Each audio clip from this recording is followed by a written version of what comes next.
Alhamdulillah pagi hari ini ya kita akan meneruskan ya, di tema sejarah peradaban Islam ini. Kita akan memungkaskan yaitu seri Muslim Mongol ya. Setelah 3 episode kemarin ya, episode Muslim Mongol ya, ini adalah episode keempat, yaitu kita akan membahas atau mengkaji ya sejarah Mongol di tanah Hindustan ya.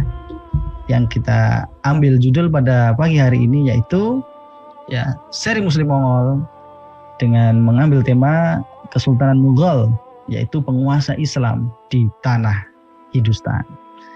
Oke, ngomong-ngomong soal Hindustan ya, bahwa dulu di edisi keberapa ya sejarah peradaban Islam pernah saya angkat tema penaklukan tanah Hindustan atau penaklukan negeri India ya, yang dimana mungkin pada pagi hari ini kita akan refresh sedikit untuk karena relate dengan tema pada pagi hari ini ya. Sebelum kita menuju ke Mughal ya, kita akan sedikit membahas tentang bagaimana Islam masuk atau bagaimana Islam berkembang di tanah Hindustan. Oke.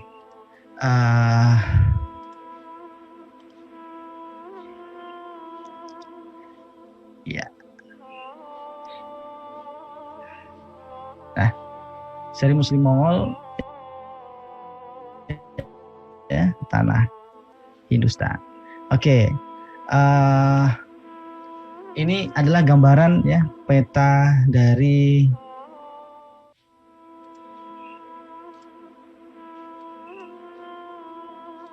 tanah Hindustan ya, yang kita biasa sebut yaitu India ya sama saat ini. Jadi ada 2 sebutan ya, yaitu Sind dan Al-Hind ya. Kalau Sind itu bagian dari Al-Hind ya, menurut para sejarawan juga. Kalau sekarang ini Al-Sind ini mungkin di daerah Pakistan ya. Ini kondisi ya Hindustan pada saat tahun 700 ya Masehi, yaitu ketika awal-awal Islam datang. Nah, bagaimana awal mula Islam bisa sampai ke negeri Hindustan ini ya? Ada beberapa fase-fase ya di dalam perkembangan dakwah di Hindustan ya. Ada sejarawan juga bahkan mengungkapkan sebuah kisah, yaitu Islam itu sudah masuk ke India itu di masa awal-awal dakwahnya Rasulullah. Ya, bahkan ada sahabat ya sudah di zaman sahabat itu pernah ada seorang saudagar itu yang masuk Islam dan kemudian pulang ke Hindustan membuat masjid di sana. Sekarang masjid itu masih ada atau tidak nanti kita tanya Ustadz Salman Iskandar ya. Namun kemudian secara resmi ya, program penaklukan India dilakukan oleh sebuah negara, program futuhatnya itu sudah dimulai sejak masa kekhalifahan Umar ya, yaitu Umar bin Khattab ya. Ya, saat itu mengirimkan sahabatnya ya, Utsman bin Abi al-As as-Saqafi ya. Ini orang asli kalau Saqafi misalnya orang Taif ya, asli Taif, suku Taif. Nah, dia itu seorang gubernur Bahrain ya, yang kemudian memimpin ekspedisinya ke Thane, atau kalau sekarang itu Mumbai, atau kalau dulu itu Bombay ya. Kalau sekarang Mumbai ya. Ya, kemudian Utsman bin Abi al-As al-Saqafi ini mengirimkan beberapa saudaranya untuk ketiga tempat sekaligus ya, ke Gujarat ya, kemudian pasukan Mughirah bin Abi Syu'bah itu ke Debal atau ke Karachi, Pakistan sini nih ya. Nah, kemudian pada akhir ya masa Umar itu ada Battle of Rasil ya, yang menemukan Al-Hakam bin Amr bin Al-Taghlibi ya untuk diperintahkan oleh Umar itu menguasai Makran. Makran ini di bintang merah itu ya, Makran di situ. Kemudian terjadi pertempuran yang besar di sana ya. Salah satu sahabat yang terlibat adalah sahabat Suhail bin Adi. Nah, kemudian diteruskan di masa Utsman bin Affan yang mengirimkan Hakam bin Jabalah ya untuk mengidentifikasi seperti apa sih kondisi Sin, Al-Sin ini, bacaan Sin dari demografinya, dari bagaimana kondisi alamnya sebagainya, itu memungkinkan nggak untuk ditaklukkan ya. Namun hanya sampai segitu di masa Utsman, kemudian diteruskan di masa Ali ya. Masa Ali kemudian jalan darat ya, mengirimkan, walaupun ya masa Ali ini masa khalifah yang politik ya, dalam negerinya mulai ribet ya, tapi sempat mengirimkan 1.000 pasukan elitnya ya ke Makran, dari Makran ke Qaikon ya. Itu di bintang hitam ini ya. Nah, di masa-masa Khulafaur Rasyidin ini memang belum sampai berhasil Hindustan itu di bawah naungan Islam. Namun di masa berikutnya, yaitu di masa kekhalifahan Khilafah Umayyah ya, itu berangsur-angsur ada sebuah progres yang luar biasa, sampai di mana ketika Al-Hajjaj bin Yusuf ya menjadi gubernur di Basrah di Irak ya, itu mulai karena memang penyebabnya itu bisa dikatakan bahwa kapal-kapal yang harusnya itu mengirim jizyah dari Raja Sri Lanka itu dibegal oleh penguasa Hindustan, Raja Thohir namanya itu kan ya. Nah, Al-Hajjaj bin Yusuf jelas nggak terima ya. Kemudian berusaha membebaskan kapal-kapal yang disandra oleh kerajaan di Thohir ini, namun gagal ya. Akhirnya Al-Hajjaj ya bin Yusuf As-Saqafi ini minta bantuan Al-Walid bin Abdul Malik ya, khalifah, ke Damaskus. Kita bayangkan dari Damaskus ya itu ke ini Sin ya, ke Sin. Ini belum ke ini ke sekarang itu Karachi ini. Itu sekitar 4.000 km ya. Yang dimana harus memerlukan ketika ada ekspedisi untuk penaklukan ke India ini, butuh jelas biaya yang amat sangat besar ya. Padahal pada saat itu juga ada program penaklukan ya di Spanyol ya. Ada programnya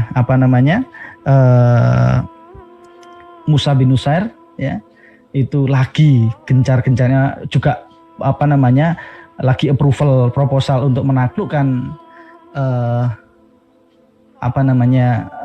Spanyol ya.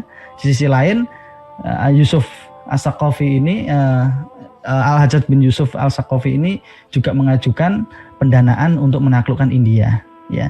Namun kemudian Al-Hajjaj berhasil meyakinkan Khalifah Al-Walid bin Abdul Malik ya, yang kemudian akhirnya bersedia mengirimkan atau membiayai pasukan ya untuk menaklukkan India dengan membebaskan sandera-sandera atau kapal-kapal yang dikirimkan oleh Raja Sri Lanka ini sebagai jizyah itu di sana. Nah, akhirnya Hajjaj bin Yusuf itu kemudian menunjuk ya kerabatnya, seorang pemuda yang luar biasa, gagah berani, berumur 24 tahun ya, tapi luar biasa sehari-harinya di ruang-ruang penaklukan militer ya, yaitu Muhammad ya bin Qasim. Nantilah Muhammad bin Al-Qasim inilah yang akan menaklukkan Hindustan pada awalnya ya. Ini ada yang ngomong Muhammad bin Al-Qasim ini 24 tahun, ada sejarah juga yang menunjukkan bahwa dia ini ya, Muhammad bin Al-Qasim ini baru berumur 17 tahun. Tapi hari-harinya itu sudah berjihad ya. Bahkan sudah wali kota Ray ya, di Basrah ya, di salah satu daerah di Basrah. Nah, ada beberapa strategi yang menarik ya, bagaimana Muhammad bin Qasim ini mengepung India. Nah, proses penaklukan India ini bisa teman-teman jemaah sekalian itu secara lengkap, ulasan secara lengkap di channel Ngaji Subuh di YouTube ya. Silahkan dicari penaklukan. Ya, salah satu adalah penaklukan India. Nah, akhirnya singkatnya bahwa India atau Hindustan itu takluk ya di hadapan kekhilafahan Umayyah pada saat itu. Mulailah kemudian dibangun administrasi di sana di bawah kekuasaan kekhalifahan. Ya.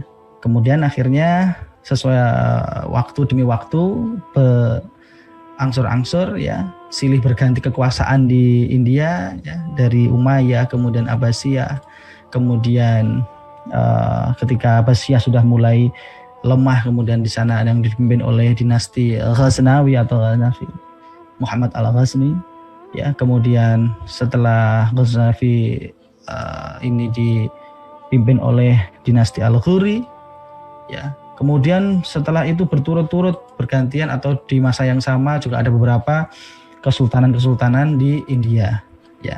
Yang di sini disebut dengan Kesultanan Delhi yang Kesultanan Delhi ini gabungan dari beberapa kesultanan-kesultanan kecil-kcil. Mamluk, Khalji, Tughlaq, ya, Lodi dan sebagainya. Nah, di masa Lodi inilah kemudian mulai dibangun ya. Ada Kesultanan Dekan, yaitu gabungan dari beberapa kerajaan-kerajaan Islam pada waktu itu. Di daerah itu ada Bijapur, Golconda, Ahmadnagar, Bidar, dan Berar di India ya. Nah, akhirnya suatu masa ya di abad ke-15 ya mulailah orang-orang keturunan Mongol ya dan keturunan Timur Leng ya untuk menguasai, melebarkan sayapnya itu ke tanah Hindustan. Ya, mulailah kemudian dibangun sebuah empire, yaitu disebut Mughal atau Mongol Empire di Hindustan. Nah, untuk lebih detailnya ya, kita akan memanggilkan Ustadz Salman Iskandar ya. Assalamualaikum Ustadz Salman Iskandar. Waalaikumsalam warahmatullahi wabarakatuh. Oke, gimana kabarnya Ustadz pagi ini? Alhamdulillah sehat dan ceria. Gimana Kompi? Tetap ceria kan ya? Sahurnya kenyang ya hari ini ya? Bisa Alhamdulillah. Bisa sahur bersama keluarga hari ini. Ya Alhamdulillah. Setelah kemarin ini ya keliling keluar terus. Riset di beberapa daerah ya. Ustadz Salman Iskandar lagi melakukan penelitian banyak juga tentang Islam Nusantara di Tatar Sunda. Wah. Ya. Namun kita saat ini lagi ngomongin Mongol tadi ya. Masya Allah. Oke, saya persilakan waktu dan tempat Ustadz Salman untuk kita bersama-sama mendengarkan tentang cerita kisah kedikdayaan Mongol di tanah Hindustan. Ya, terima kasih Mas. Bismillahirrahmanirrahim. Assalamualaikum warahmatullahi wabarakatuh. Alhamdulillahirabbil alamin. Alhamdulillahillazi arsala rasulahu bil huda wa dinil haq lidhirahu 'ala dini kullihi wa kafa billahi syahida. Asyhadu an la ilaha illallah wa asyhadu anna Muhammadan abduhu wa rasuluhu la nabiyya ba'dah. Allahumma sholli ala Muhammad wa ala ali Muhammad kama shallaita ala Ibrahim wa ala ali Ibrahim fil alamin innaka Hamidum Majid. Ya ayyuhal hadirun ittaqullaha haqqa tuqatih wa la tamutunna illa wa antum muslimun. Qala Allahu ta'ala fil kitabil karim, a'udzubillahi minasyaitonir rajim. Bismillahirrahmanirrahim. Wa tandur nafsun ma qaddamat lighad alayah mabad.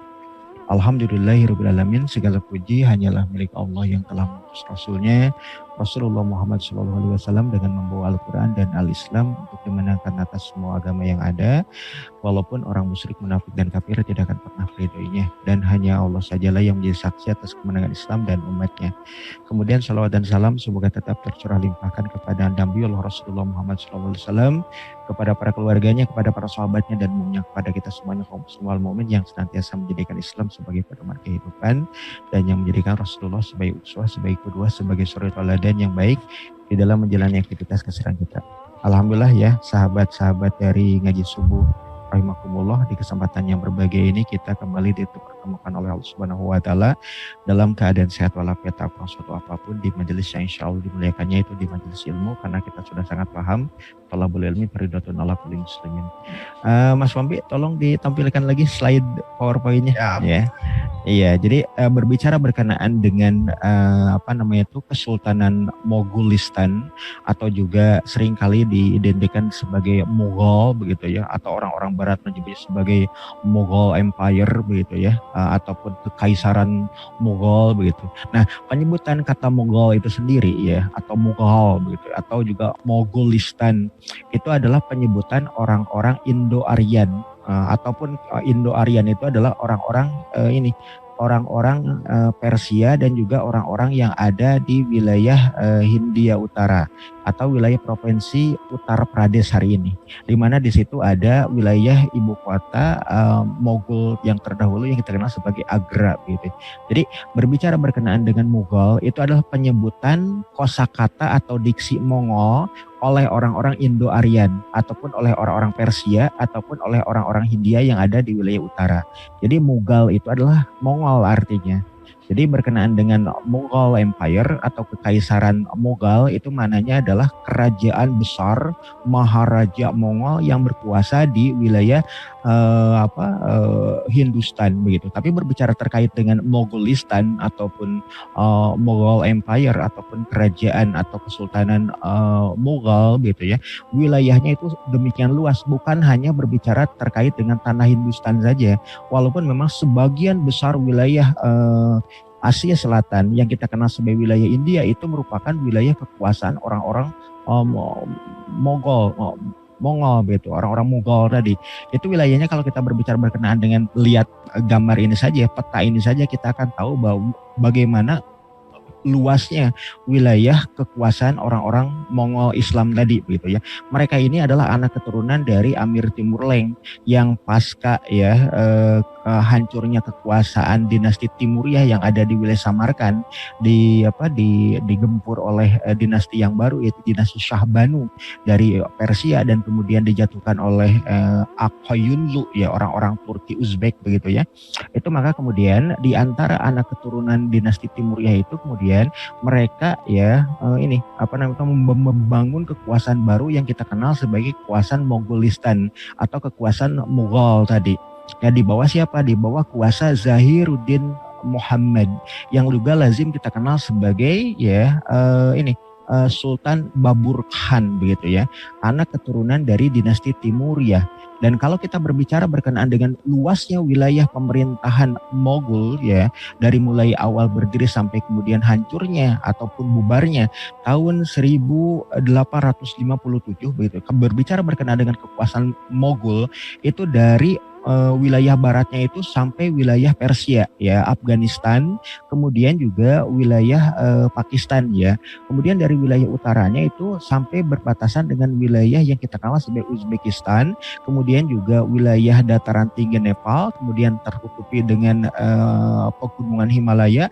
Seluruh wilayah Hindustan terkecuali wilayah Hindustan paling ujung dekat dengan dengan Sri Lanka, itu adalah batas teritorial Kesultanan Mogulistan di wilayah selatan begitu. Dan untuk wilayah timurnya itu sudah sampai masuk ke wilayah yang dikenal sebagai Deccan ya, kemudian juga wilayah yang kita kenal sebagai wilayah Bangladesh hari ini, Bengali, dan juga sebagian kecil di antara wilayah kekuasaan orang-orang yang kita kenal sebagai Burma atau Myanmar hari ini, dan di antaranya adalah Rangoon. Nah, kalau berbicara berkenaan dengan wilayah Arakan yang dihuni oleh orang-orang rumpun Bengali atau rumpun Bangladesh yang kita identikan sebagai etnik Rohingya, itu juga mereka sudah bermukim di wilayah Arakan itu semenjak kekuasaan ya Islam yang kita kenal sebagai Imperium Mogulistan tadi begitu. Bahkan sebelum keberadaan etnik Indochina yang menguasai wilayah Myanmar atau wilayah Burma hari ini begitu. Jadi orang-orang rumpun Bengali dari Bangladesh tadi yang kemudian kita identikan sebagai Rohingya di wilayah Arakan itu sudah hidup sekian lama dan bahkan membangun kesultanan Islam di situ di bawah naungan ya Mughal Empire tadi. Jadi Kesultanan Mughal itu mulai muncul semenjak tahun 1526 dan berakhir oleh imperialisme Inggris tahun 1857 dan benar-benar dibubarkan itu pada tahun 1858. Jadi kekuasaannya itu kurang lebih 332 tahun atau 3 abad lebih 32 tahunnya kekuasaan ya Kesultanan Mughal atau Mughal Empire. Bahkan orang-orang Mughal sendiri ya para penguasanya, para rajanya atau para sultannya, para amirnya mengidentikan diri sebagai ini Badshah-i Hindustani yang mananya adalah kekaisaran atau Maharaja Hindustan, raja dari segala raja atau Sahansah ya. Badshah Khan itu atau Badshah Hindustani tadi mananya adalah Maharaja Hindustan atau Maharaja Hindia, Maharaja tanah wilayah India begitu. Itu Badshah ya Hindustani begitu. Next Mas. Jadi kita berbicara berkenaan dengan siapa sesungguhnya yang kemudian mendirikan Kesultanan Mogolistan tadi. Maka kemudian kita akan mengetahui bahwa Kaisar Mughal India yang pertama begitu ya, itu adalah sosok yang dikenal sebagai Zahiruddin Muhammad, yang lazim kita kenal sebagai Babur Nama atau yang juga dikenal dalam catatan sejarah itu sebagai Babur Khan.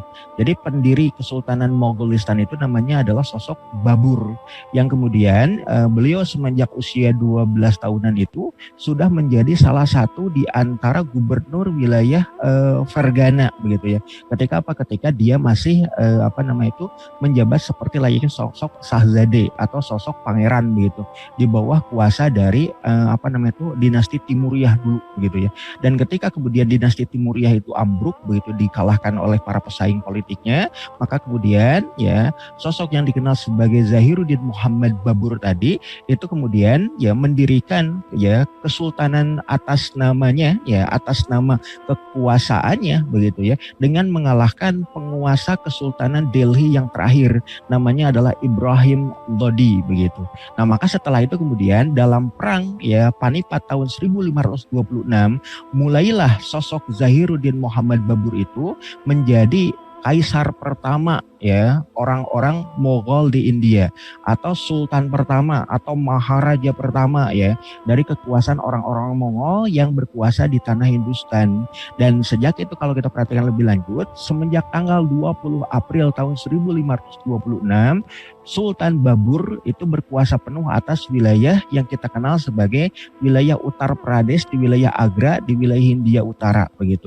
Dan kemudian meluaskan wilayah dalam peperangan ya perang Hanwa ya pada tahun 1527, kemudian juga perang Chanderi tahun 1528 dan perang Gagra tahun 1529. Dan beliau wafat pada tanggal 26 Desember tahun 1530. Next Mas. Ya, berikutnya kedudukan dari Zahiruddin Muhammad Babur yang wafat sebagai seorang sultan pertama dari Daulah Mogolistan, ya, Kesultanan Mughal begitu ya. Maka kemudian kedudukannya digantikan oleh putra beliau ya, yaitu Humayun. Nah, kalau sebelumnya berbicara berkenaan dengan Zahiruddin Muhammad Babur, benar-benar memiliki rumpun bangsa Turki Mongol, benar-benar ras Uzbek, ras Mongol gitu ya. Namun untuk Humayun, dia mewarisi juga dari pihak ibu, karena ibunya itu adalah orang-orang Parsi, orang Persia. Jadi Mongol dari bapak ya, Mongol Turki, Mongol Uzbek dari bapak, sedangkan dari ibu itu dari Persia. Maka sosok Humayun itu adalah nama ini ya, nama yang kemudian biasa dipakai oleh orang-orang Mongol, orang-orang Turki dan juga orang-orang Persia begitu. Nama aslinya adalah Nasiruddin Muhammad. Kalau bapaknya itu adalah Zahiruddin Muhammad, anaknya ini adalah Nasiruddin Muhammad, lebih lazim kita kenal sebagai Humayun. Dan beliau itu berkuasa di wilayah Hindustan, di wilayah Hindia ya, khususnya Hindia Utara hingga ke wilayah Hindia Tengah pada waktu itu berkuasa 2 kali ya. Karena apa? Karena pada periode awal kekuasaannya semenjak tanggal 26 Desember 1530 menggantikan kedudukan bapaknya yaitu Sultan Babur Khan atau Zahiruddin Muhammad tadi. Maka kemudian itu hanya bertahta sampai tahun tahun 1540 atau 17 Mei tahun 1540 kekuasaannya yang pertama.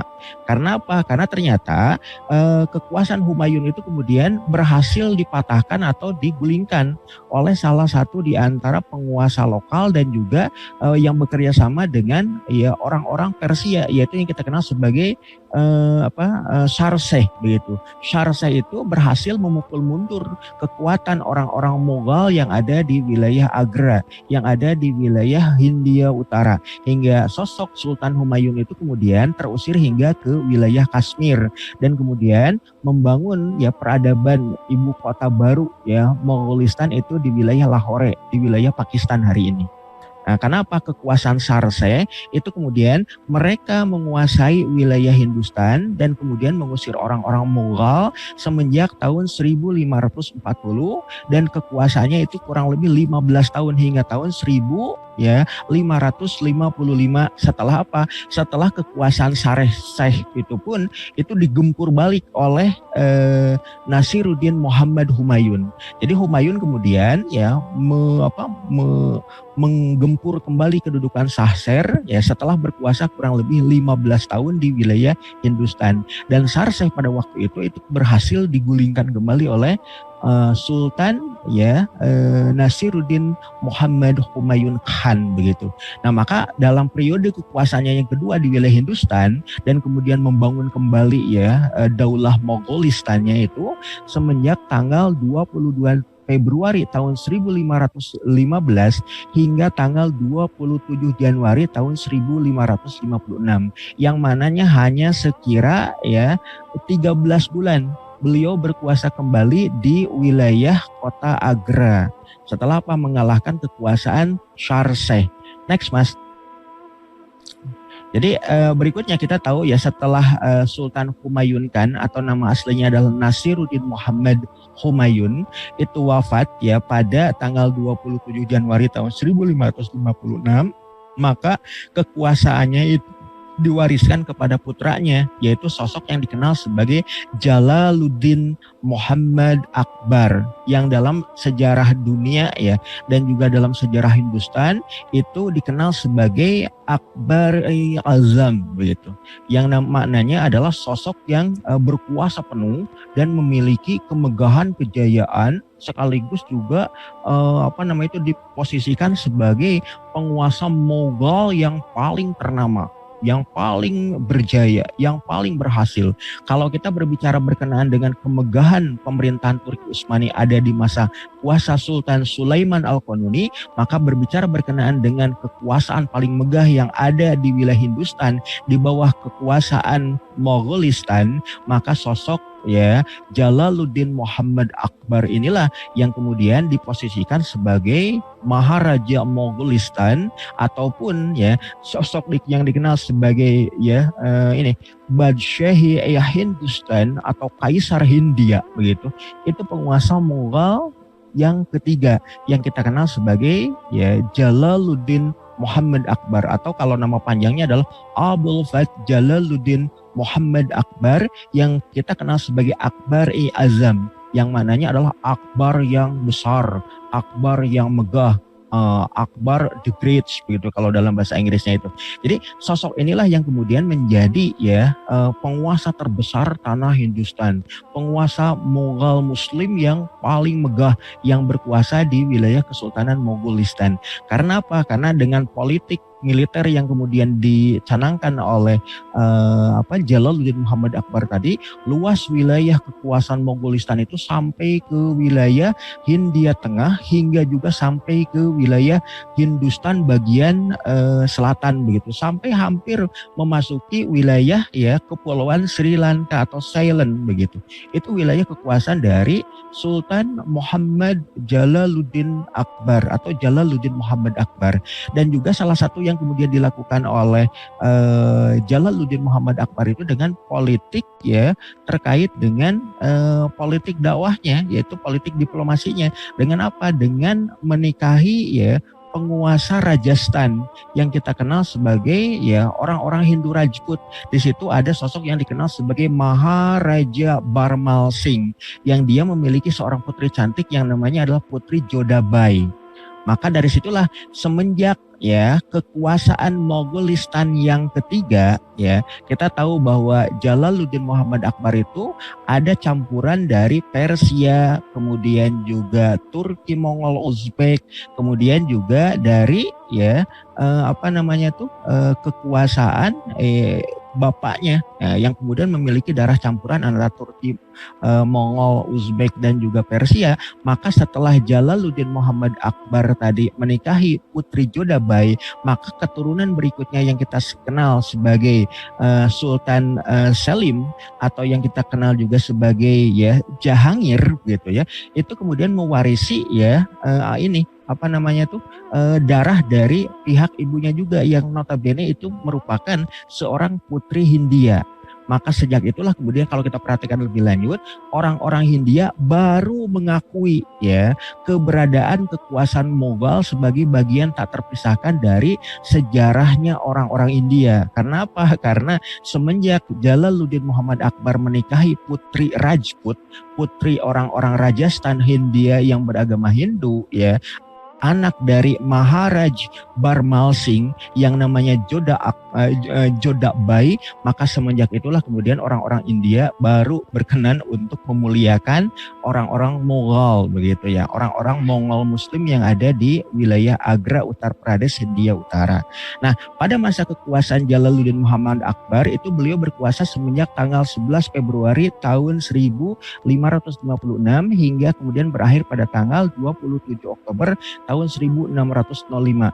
Salah satu di antara prestasi dari Jalaluddin Muhammad Akbar yang juga meluaskan wilayah kaum muslim hingga sampai ke wilayah Hindia Selatan, beliau juga membangun kota yang sangat megah di wilayah Agra, salah satunya dengan membangun yang kita kenal sebagai Fatehpur Sikri. Fatehpur Sikri itu dibangun semenjak tahun 1526, semenjak masa ya awal kekuasaan dari Sultan yang pertama sebetulnya mulai dibangunnya itu. Tapi benar-benar ya dibangun adanya istana megah oleh siapa? Oleh Sultan Jalaluddin Muhammad Akbar. Ya bahkan di situ ada kalau kita berbicara terkait dengan Fatehpur Sikri, maka ada istana megah yang dibangun oleh Jalaluddin Muhammad Akbar. Jadi kalau kita sempat berkunjung ke wilayah Hindustan, maka kita juga akan diajak untuk mengunjungi Fatehpur Sikri yang di sana ada istana yang juga dinamakan sebagai Fatehpur Sikri. Ya, Fatehpur Sikri itu maknanya adalah kota yang ditaklukkan atau wilayah yang ditaklukkan oleh sultan pertama dari Mughal, yaitu Zahiruddin Muhammad Babur. Dan kita juga kalau kita sempat datang ke wilayah istana tadi, istana itu sangat megah ya, luar biasa. Dan di situ ada ketika masuk ke wilayah Humayun ya, wilayah ini ya wilayah yang dikenal sebagai nama dari bapak dari Jalaluddin Muhammad Akbar begitu. Itu ada wilayah yang khusus itu untuk rakyat banyak, ada wilayah yang khusus untuk kekuasaan raja. Nah, ketika memasuki ke wilayah kekuasaan raja, di situ juga ada istana di dalam istana, yaitu istana yang diperuntukkan untuk para permaisuri dari Jalaluddin Muhammad Akbar. Di situ ada istana untuk Jodabai. Di situ ada istana untuk istrinya yang pertama ya. Kemudian juga ada istana untuk istrinya yang ketiga, istrinya yang keempat dan lain sebagainya. Ini menunjukkan bahwasanya ya Jalaluddin Muhammad Akbar juga begitu memperhatikan terkait dengan upaya beliau untuk mengistimewakan atau menghormati ya putri-putri yang kemudian menjadi permaisurinya begitu. Jadi kalau diperhatikan lebih lanjut juga ketika Jalaluddin Muhammad Akbar itu tampil ke muka, sebelumnya beliau itu diwakili dulu kekuasaannya oleh pamannya ya, adik dari Sultan Humayun yang kita kenal sebagai Bairam Khan. Sosok paman yang demikian tegas, bahkan dari sinilah kemudian kita akan tahu kenapa sosok Jalaluddin Muhammad Akbar itu memiliki ambisi dan juga memiliki keinginan untuk apa? untuk meluaskan wilayah Mogolistan sampai ke batas-batas wilayah yang memungkinkan mereka itu tetap bisa memandu peradaban begitu. Itu yang kemudian ditanamkan oleh Bayram Khan kepada Jalaluddin Muhammad Akbar. Dan kita juga akhirnya mengetahui ya bahwasanya setelah kekuasaannya berakhir, Jalaluddin Muhammad Akbar itu kemudian sebelum kekuasaannya itu berakhir, Jalaluddin Muhammad Akbar juga diliputi satu cobaan yang sangat besar ketika apa? Ketika kekuasaan dan kemudian pilihan sikap politik dan sikap hidupnya itu kemudian ditentang oleh para ulama Sunni pada waktu itu. Karena apa? Karena Jalaluddin Muhammad Akbar itu menikahi putri Rajput, putri orang Hindia yang beragama Hindu yang namanya adalah Jodabai. Sedangkan dalam pandangan Islam, orang-orang Hindu itu ya dianggap sebagai orang musyrik. Sedangkan dalam pandangan syariat ya seorang mukmin tidak diperkenankan menikahi seorang musyrik begitu ya. Karena ini termasuk bagian dari dosa begitu. Sedangkan menikahi ahlul kitab baik Nasrani ataupun Yahudi masih diperkenankan, tapi kalau menikahi orang musyrik itu kemudian tidak diperkenankan. Maka dari situ kemudian karena memang Jalaluddin Muhammad Akbar sudah mulai kadung jatuh cinta terhadap sosok Jodabai tadi, maka kemudian dia akhirnya kemudian menetapkan hukum baru gitu ya, yang bahkan kemudian ajaran Islam pun dinamakan bukan lagi dengan Islam atau salam yang mana keselamatan, tapi dinamakan oleh Jalaluddin Muhammad Akbar itu sebagai din ilahi atau agama dari Tuhan, agama dari sesembahan yaitu Allah Subhanahu wa taala. Tidak lagi menyebut Islam tapi menyebut sebagai din ilahi begitu. Hingga dari situ kemudian muncul adanya api pemberontakan di internal kekuasaannya, yaitu yang kemudian dipelopori oleh sosok ya Shahzade Jahangir atau sosok putra sulungnya sendiri yaitu Nuruddin Muhammad Salim begitu. Namun kemudian ya Shahzade Salim atau Jahangir tadi itu berhasil dikalahkan oleh Jalaluddin Muhammad Akbar tentu yang jauh lebih kuat. Nah dari situlah kemudian Jalaluddin Muhammad Akbar mulai bertaubat begitu ya. Tidak lagi kemudian ya mempromosikan terkait dengan ajaran din ilahinya tadi dan kembali kepada Islam begitu. Karena apa? Menyaksikan bagaimana sikap keras yang ditunjukkan oleh Jahangir putranya yang kita kenal sebagai Nuruddin Muhammad Salim. Bahkan kemudian pada periode berikutnya kita juga tahu ya sosok Jodabai pun ternyata akhirnya berkenan untuk pindah agama, konver ke dalam Islam. Makanya kemudian beliau dianugerahi gelar sebagai Maryam Zamani atau permaisuri pada abad ini. Permaisuri kekuasaan bagi Kesultanan Islam Mogolistan pada waktu itu. Nah setelah itu kemudian Sultan Jalaluddin Muhammad Akbar itu kemudian setelah bertaubatnya itu beliau wafat dan akhirnya digantikan oleh putranya yaitu Nuruddin Muhammad Salim atau sosok Jahangir yang berkuasa semenjak tanggal 3 November ya tahun 1605 hingga tanggal 28 Oktober tahun 1628. Kurang lebih 23 tahun kekuasaan dari Sultan Salim atau Jahangir tadi begitu. Dan akhirnya ya kedudukan beliau pun digantikan oleh putranya yang kita kenal sebagai Shahabuddin ya Muhammad Khurram. Jadi Shahabuddin Muhammad Khurram atau yang lazim kita kenal sebagai Shah Jahan. Dan di antara hal yang kemudian kita lihat ya di masa kekuasaan Shah Jahan tadi yang berkuasa semenjak tanggal 19 Januari tahun 1628 hingga kemudian beliau melepaskan tahta kuasanya pada tanggal 14 Februari tahun 1658, beliau itu diantaranya adalah ya pernah membangun satu bentuk ya istana megah yang itu kemudian diperuntukkan ya bagi istrinya yang beliau sangat cintai yaitu Arjuman Begum Mumtaz Mahal begitu. Jadi istrinya Arjuman Begum Mumtaz Mahal itu ketika melahirkan putra mereka yang ke-12 begitu ya. Itu ternyata ya wafat begitu, meninggal syahid akhir begitu. Maka kemudian saking bersedih hatinya maka kemudian Shah Jahan itu sampai kemudian ogah-ogahan untuk melanjutkan kekuasaannya. Namun berdasarkan hasil kesepakatan dan juga para orang-orang yang masih mencintai dan menghormati memuliakan kekuasaan Mogol pada waktu itu meminta kepada Shah Jahan ya daripada engkau bersedih hati maka bangunlah ya sesuatu yang menunjukkan ya terkait dengan rasa cintamu kepada ya Maharani ya Arjuman Begum Mumtaz Mahal. Maka dibangunlah istana megah yang itu ternyata ya di bawah dari kubah megah Taj Mahal itu, atau dalam bahasa kita itu Taj Mahal itu kalau dalam bahasa Inggrisnya itu the Crown Palace, yang mana adalah istana mahkota. Taji itu mananya dalam bahasa Arab itu adalah mahkota. Ya, jadi Taj Mahal. Jadi the Crown Palace ataupun ya istana mahkota. Di bawah kubah megah Taj Mahal itulah ada persis secara presisi ada di tengah itu adalah ya makam dari Arjuman Begum Mumtaz Mahal, istri yang begitu dihormati dan disayangi oleh Shah Jahan, oleh Shahabuddin Muhammad Khurram. Dan kita juga tahu bahwasanya ya beliau membangun ya sosok yang kita kenal ataupun bangunan yang sangat megah tadi itu kurang lebih ya 12 tahun lamanya pembangunan tadi ya. Bahkan dalam catatan sejarah itu bukan 12 tahun, dari mulai pondasi awal dibangun sampai perluasan wilayah itu sampai menghabiskan waktu bukan hanya 12 tahun tapi sampai 23 tahun lamanya. Semenjak pertama kali batu pondasi itu ditanam oleh Shah Jahan pada tahun 1630 dan baru selesai ya semuanya pada tahun 1653, begitu, kurang lebih 23 tahun. Namun untuk membangunnya terkait dengan bentuk fisik dari ya bangunan megah Taj Mahal dari ujung ke ujung ya secara presisi begitu, itu hanya melibatkan waktu kurang lebih 12 tahun dengan melibatkan para pekerja sejumlah 20.000 orang.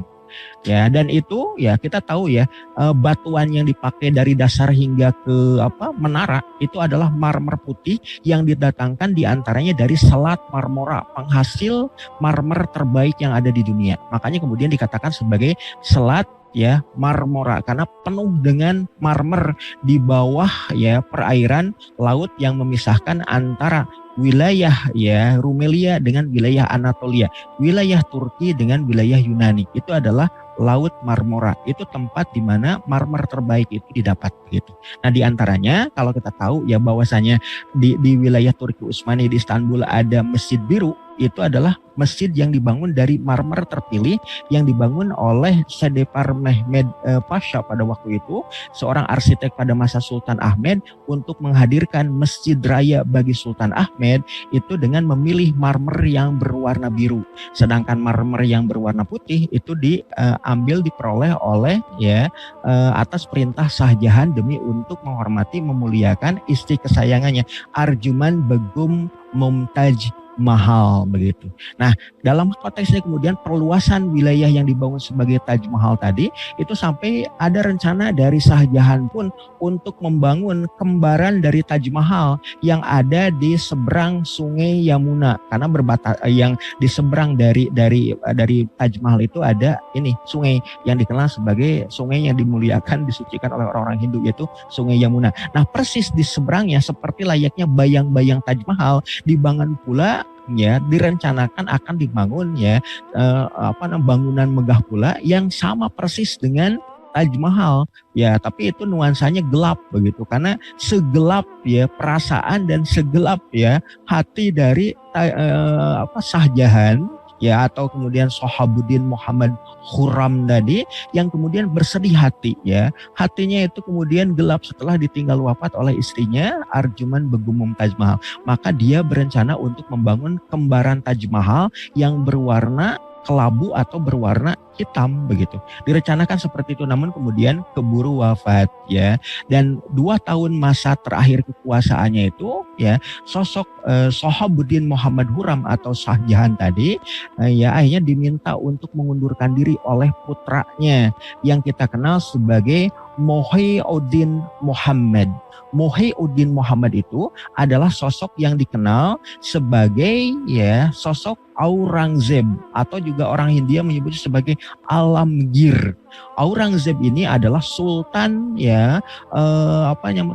megah terakhir yang dimiliki oleh Kesultanan Mogulistan. Aurangzeb pada waktu itu kemudian mengambil alih tahta kuasa bapaknya, tapi dengan damai begitu, tidak dengan peperangan, karena dianggap bahwa bapaknya itu semenjak wafatnya istrinya yaitu Arjuman Begum Mumtaz Mahal yang juga merupakan ibunda dari ya sosok Muhyiddin Muhammad ya yang kita kenal sebagai Alamgir atau Aurangzeb begitu ya.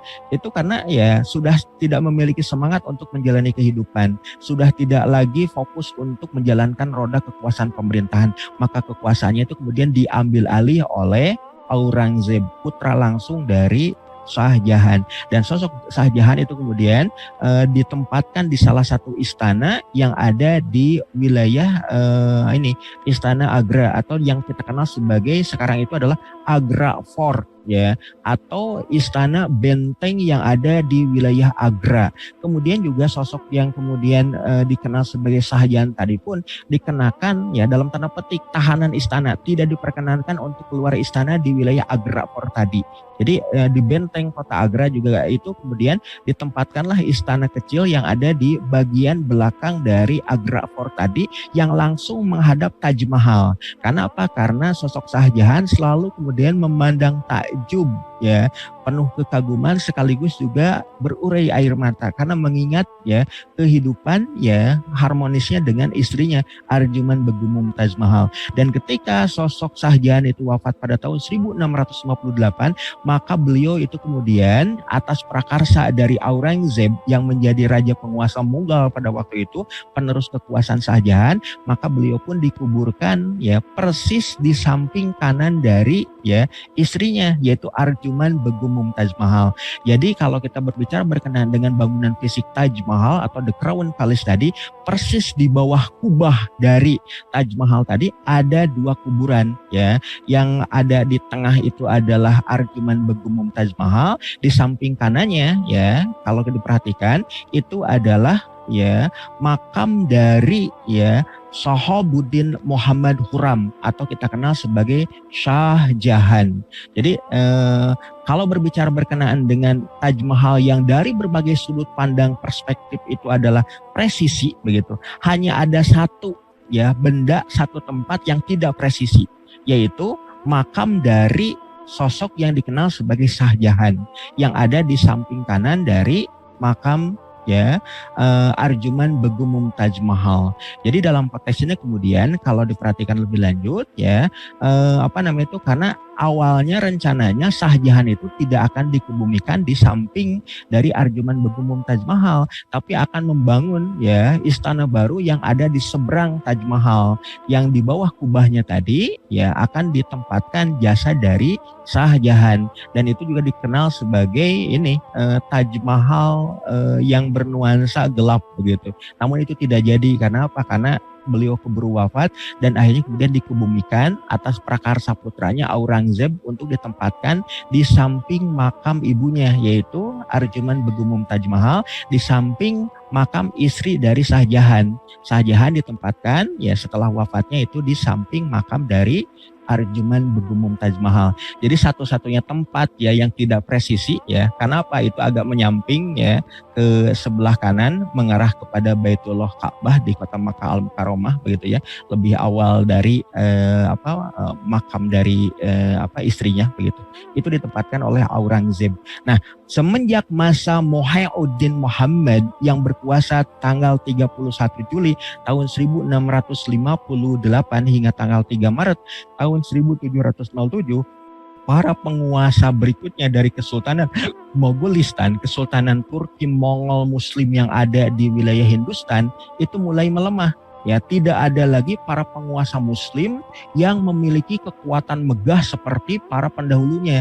Baik itu adalah Zahiruddin Muhammad Babur, Nasiruddin Muhammad Humayun, Jalaluddin Muhammad Akbar, ataupun Nuruddin Muhammad Salim Jahangir, termasuk juga Shahabuddin Muhammad Khurram Shah Jahan, dan yang penguasa keenamnya itu yang kita kenal sebagai Muhyiddin Muhammad Aurangzeb. Maka pewaris berikutnya yang kita kenal sebagai Muhammad Mu'azzam Azam atau Bahadur Shah Alam, ya. Kemudian juga Mu'izzuddin Muhammad yang kemudian juga dikenal sebagai Jahandar Shah, dan sampai ke penguasanya yang ke-19 yang kita kenal sebagai Abu Zafar Sirajuddin Muhammad, yang juga ya orang-orang India menyebutnya sebagai Sultan Bahadur Shah yang kedua. Itu kemudian akhir dari kekuasaan Mogul yang kemudian berakhir semenjak tanggal 21 September tahun 1857, dan penguasa terakhir dari Mogolistan tadi yang namanya adalah Bahadur Shah yang kedua, ya, itu wafat pada tanggal 7 November tahun 1862 di dalam pengasingannya di kota Rangon di wilayah Burma, di wilayah Myanmar.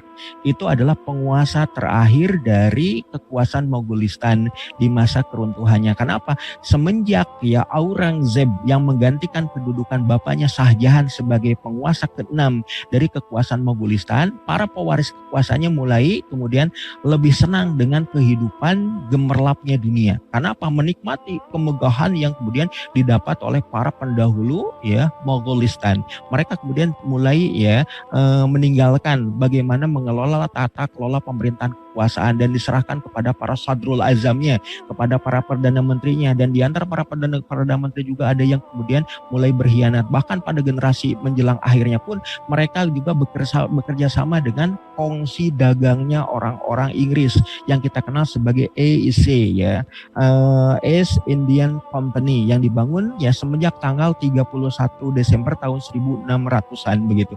Dan mulai awal tahun 1601 ya British itu mulai menancapkan pengaruhnya di Hindustan dengan apa? Dengan cara awalnya berniaga, membangun kantor niaga, membangun kantor dagang, namun kemudian pada berikutnya memonopoli ya rempah-rempah yang ada di wilayah Mogolistan tadi begitu. Sampai akhirnya terjadilah ya apa yang kita ketahui sebagai perang Sepoy atau pemberontakan Sepoy, ketika apa? Orang-orang India begitu ya menolak kehadiran Inggris yang ada di Semenanjung ataupun di anak benua Hindia ya di wilayah Asia Selatan. Maka terjadilah pemberontakan Sepoy pada tanggal 10 Mei tahun 1857 hingga tanggal 1 November tahun 1858. Dan yang memimpin sekaligus juga diposisikan sebagai pemimpin perlawanan ya masyarakat Hindia khususnya Muslim pada waktu itu terhadap kekuasaan orang-orang Inggris yang memonopoli dan memaksakan kehendak mereka atas tata kelola pemerintahan kekuasaan yang ada di Hindustan, itu adalah sosok yang dikenal sebagai penguasa Muslim Mughal terakhir, yaitu Sultan Mu'izzuddin Muhammad ya, atau sosok Abu Zafar Sirajuddin Muhammad yang kita kenal sebagai Sultan Bahadur Shah yang kedua. Oleh karena itu pasca ya berakhirnya pemberontakan Sepoy dengan kekalahan mereka oleh pasukan Inggris ya, maka kemudian Sultan Bahadur Shah yang kedua itu diasingkan, diusir dari Agra Fort ya, diusir dari Shahjahan Nabad yang ada di wilayah Delhi. Bahkan kemudian ya benteng merah atau yang dikenal sebagai Red Fort yang ada di Delhi lama, di Old City, itu kemudian yang dihuni oleh keluarga Sultan Bahadur Shah, sultan terakhir di dinasti Mogolistan, itu kemudian dipancung satu demi satu oleh imperialisme Inggris begitu, dan juga didukung oleh para raja kecil dari orang-orang Hindu pada waktu itu. Maka sejak itulah kemudian dikenal ya pemberontakan Sepoy yang gagal tadi sebagai perang awal kemerdekaan orang-orang Hindu, padahal sebetulnya dipelopori oleh Sultan Bahadur Shah yang kedua ya, penguasa Muslim Mongol terakhir yang ada di tanah Hindustan. Dan beliau itu kemudian tidak sampai dipancung, tapi kemudian dibuang, diasingkan ke wilayah Rangun yang ada di wilayah Burma, dan akhirnya wafat pada ya tanggal 7 November tahun 1862. Maka kalau berbicara berkenaan dengan apakah ada ya anak keturunan dinasti Mogolistan yang ada di Hindia hari ini, maka jawabannya sudah tidak ada lagi. Karena apa? Karena semua keluarga Mogolistan itu dipancung satu demi satu oleh imperialisme Inggris. Sedangkan sultannya itu dibuang, Sultan Bahadur Shah seorang diri, dan kemudian akhirnya beliau itu terasing hingga kemudian wafat, dan akhirnya tidak ada lagi ya anak keturunan Mughal yang ada di India. Kalau berbicara terkait dengan anak keturunan Turki Utsmani yang dikenal sebagai Osmanoglu, itu masih ada gitu. Yang ada di wilayah Turki itu adalah kaum perempuan dan kanak-kanak. Sedangkan kaum laki-lakinya banyak tersebar di banyak penjuru negeri-negeri kaum muslim. Mereka mengidentikan dirinya sebagai Osmanoglu, anak keturunan dari dinasti Utsmaniyah. Sedangkan berbicara berkenaan dengan anak keturunan Moghalistan, Mughal itu tidak ada lagi, kan apa? Dihancurkan, dipanjung demi satu oleh imperialisme Inggris ya, setelah terjadinya pemberontakan Sepoy yang mengganggu stabilitas pemerintahan Inggris pada waktu itu. Bahkan akibat adanya pemberontakan Sepoy tadi ya, AIC ya, East Indian Company akhirnya kemudian dibubarkan oleh pemerintahan Inggris, dan Inggris ya memegang langsung kekuasaan yang ada di wilayah Hindia, bukan lagi melalui AIC tapi melalui ya Kerajaan Inggris Raya. Maka kemudian kita juga akan mengetahui bahwa Hindia yang merdeka pada tahun 1947, 2 tahun setelah Indonesia merdeka ya, itu kemudian diposisikan sebagai negara persemakmuran bagi kepentingan Inggris Raya. Jadi India masih termasuk bagian dari kerajaan Inggris sebetulnya, masih menjadi bagian dari negara persemakmuran Inggris. Itu saja mungkin yang bisa saya sampaikan, kurang lebihnya mohon maaf. Billahi taufiq wal hidayah. Assalamualaikum warahmatullahi wabarakatuh. Ya, luar biasa. Ya, kita dibawa sebentar ke tanah Bollywood, Mas. Hari ini kita temanya Bollywood. Soalnya di pertanyaan juga ada film-film Bollywood nantinya ini pasti ini ya. Oke, alhamdulillah ya. Jadi terakhir ya Bahadur Shah Jafar II ya, sampai kemudian generasi Mongol yang di India itu memang dimusnahkan ya. Sampai sekarang bahwa politik di India pun politik rasis yang anti-Islam ya, apalagi yang berkuasa saat ini adalah partai ekstrim Hindu, ya kan ya. Bharatiya Janata. Bharatiya Janata itu kan yang membunuh Gandhi juga kan ya, gitu ya. Ya, bahwa mereka nggak senang ya adanya Islam di India itu, sampai sekarang dia berkuasa. Yang berkuasa di India itu adalah rezim anti-Islam. Oke, kita baca pertanyaan-pertanyaan Ustaz ya ini. Lucu-lucu juga ini pertanyaannya. Oke, pertanyaan pertama ya. Nah ini kan udah di ini film Joda Akbar ya. Bener kan ya. Film Joda Akbar yang kemudian mengisahkan tentang Kesultan Akbar ya. Yang kemudian berusaha memperistri ya Joda. Ya, Putri Joda. Kisahnya kan apa namanya nggak asing lagi. Nah, menurut beliau ini kok nggak ada penyebaran Islamnya ketika di film tersebut? Ini pertanyaannya seperti itu. Tapi bukankah ketika Akbar itu mau menikahi Joda itu dalam rangka pengen menguasai apa namanya kerajaan Hindu, pengen mengislamisasi sebenarnya kan? Ya betul.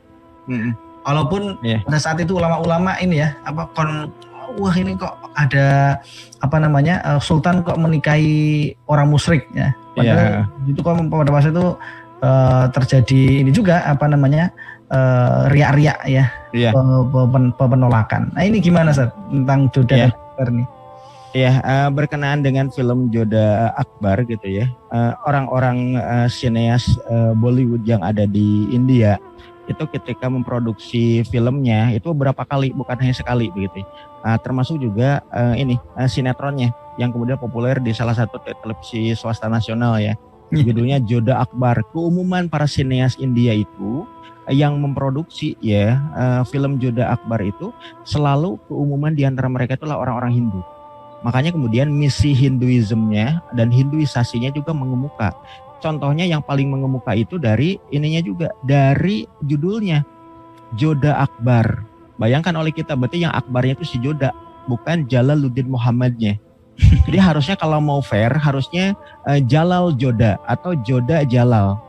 Nah makanya kemudian kalau berbicara berkenaan dengan ketokohan, diantaranya kan sosok yang ada di situ adalah Bairam Khan. kemudian juga Maham Anga yang diposisikan sebagai sosok yang antagonis kan, dikatakan demikian kan. Saya nggak nonton filmnya sih, tapi tahu aja menginput berita-berita yang ada ya, karena nyonya di rumah seneng itu film Joda Akbar. Kemudian juga kakak perempuan saya juga seneng film Joda Akbar itu yang ada sinetronnya begitu. Maka dia suka konsultasi ke saya, Man gimana ini? Ya Mbak gimana ini? Ya saya jelasin aja dalam sudut pandang sejarah begitu. Jadi berkenaan dengan judulnya saja sudah keliru. Kenapa? Sosok yang kemudian dikenal sebagai Jalaluddin Muhammad itu adalah nama asli yang diberikan oleh Humayun Khan, yaitu Jalaluddin Muhammad.